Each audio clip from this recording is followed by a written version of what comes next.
What's happening, guys? Silent Mike here today. I want to talk a little bit about diet and nutrition, mainly three mistakes that I've made over, the last decade, over the last 10 years or so, that have halted or slowed my progress in getting towards my goals and being bigger, stronger, faster, leaner, whatever the case may be. Number one is kind of having multiple goals at once and not taking things in phases.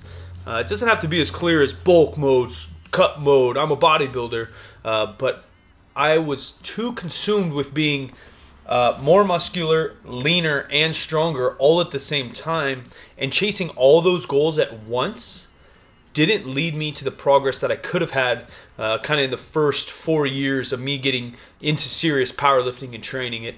It made me like kind of lean but not really, gain some muscle but not really, and then kind of strong but not as strong as I could have been. And I would have been way better off if I would have taken, especially in terms of how young I was, starting around 18, 19, 20, taking those years to just eat at maintenance or a little bit of a surplus of calories and really focus on building muscle and getting stronger.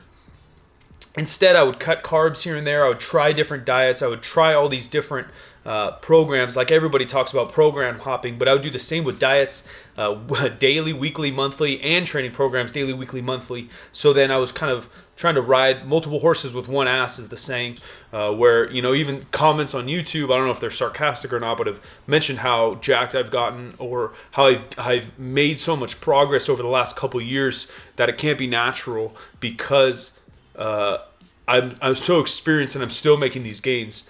But I'm just getting smarter and wiser with my training as years go on and continue to do so. I'm still learning diet, nutrition, and what works best for my body.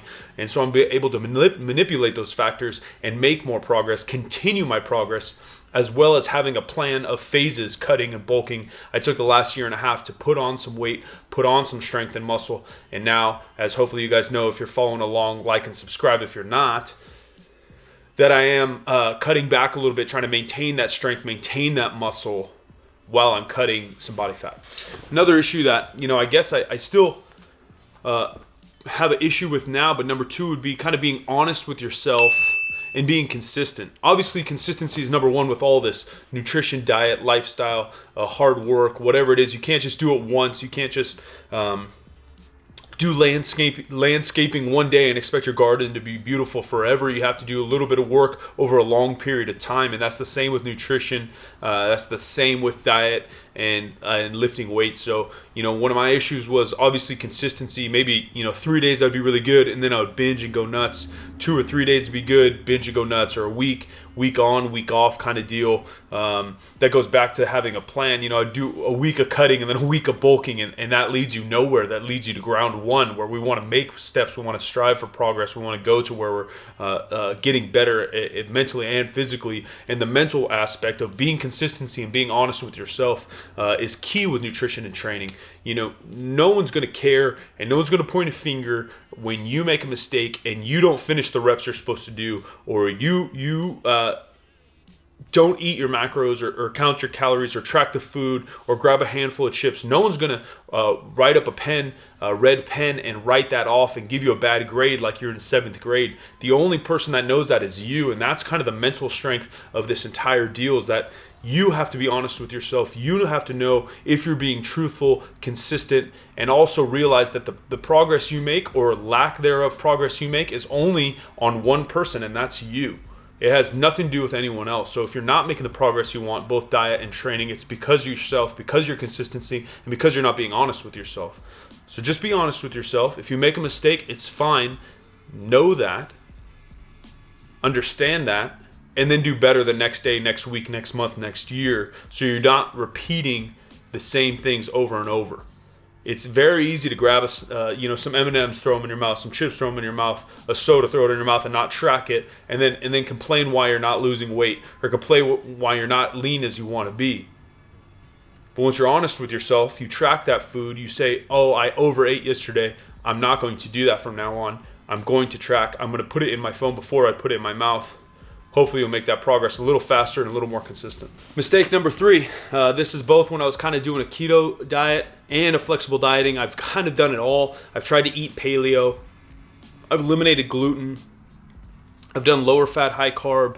Over the last 10 years, I've done phases of kind of every training or every diet style, and all of them, regardless of the one you choose, we need to start focusing in on whole foods, focusing in on foods that are more have less ingredients rather than more ingredients, or a little bit less processed. Not because necessarily it's going to help you get leaner, but I think it will keep you fuller in the long run, will keep you leaner. But two, it has more micronutrients, and the whole reason we got into this thing is health and fitness. Why not be more healthy and more fit if we can? So instead of wasting all your carbohydrates on Sour Patch Kids, have some potatoes, have some rice, have some veggies, have some fruit, have some whole foods to get you through the day. And then with your little bit of leftover carbs, if you're doing flexible dieting, have that little bit of Sour Patch Kids, have that little bit of ice cream to keep you in moderation and keep you sane and keep you consistent, because compliancy is number one. As we mentioned before, you got to stay consistent. And same if you're doing a keto, a low carb, whatever it might be, just be truthful to yourself and not give yourself excuses why, oh, this Gatorade's healthy, it's a football drink, it's cool. Like, no, Gatorade's not going to kill you in the long run, but is it making me better? Maybe, maybe not. I am a fan of flexible dieting. I am a fan of moderation. I am a fan of getting in some of these kind of quote-unquote dirtier foods or the more processed foods to help you stay on your diet and enjoy life. We have to enjoy life. We can't just cut out all our brownies, cut out all the ice cream, and eat broccoli the rest of our lives. But we also have to focus on that broccoli so we can fit in, so we can manage, so we can have that moderation of more sugary, perhaps unhealthy foods, however you guys want to call them. Those are 3 tips, guys, that I've come to deal with, that have helped me in the last couple of years of my progress, that I earlier in life made mistakes with. If you guys want more tips and tricks on diet, I do have a fat loss, maintain your strength program. It's in the description. Videos, PDF on diet and nutrition, a macro calculator, as well as a full Excel program for training, helping you maintain your strength and squat, bench, deadlift, as well as muscle throughout your whole body, full body workout. 2 days are upper body, 2 days are lower body. You can check it out below. Like the video, subscribe. Appreciate you guys.